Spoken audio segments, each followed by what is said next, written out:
लग्नानंतर होईलच प्रेम या मालिकेच्या आजच्या भागामधील ब्राउनी पॉइंट म्हणजे प्रेक्षकांनो या चौघांचं प्री वेडिंग शूट आपल्याला आज पाहायला मिळालेलं आहे. लग्नाच्या अगोदर प्री वेडिंग फोटोशूट यांनी वेगवेगळ्या डेस्टिनेशनवरती अरेंज केलेलं आहे. पार्थ काव्यासुद्धा खूप छान दिसत आहेत. त्यांना रॉकिंग अशा स्टाईलमध्ये त्यांनी फोटोशूट केलेलं आहे. तर जीवा आणि नंदिनी यांचं सुरुवातीला व्हिंटेज स्टाईलमध्ये फोटोशूट दाखवण्यात आलेलं आहे. दिव्यांची आरास आणि पाठीमागे नयनरम्य देखावे. तर या पद्धतीने आपण ह्या चौघांचे प्री वेडिंग शूट पाहून अतिशय आनंदित होत आहोत. काव्य आणि पार्थ ही आवडती जोडी यांचं तर फोटोशूट खूपच कमाल आहे.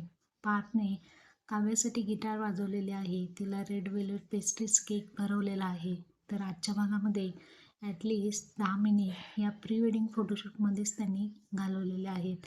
प्रेक्षकांनो उद्याच्या भागामध्ये आपल्याला मेहंदी आणि हळद हा कार्यक्रम पाहायला मिळेल.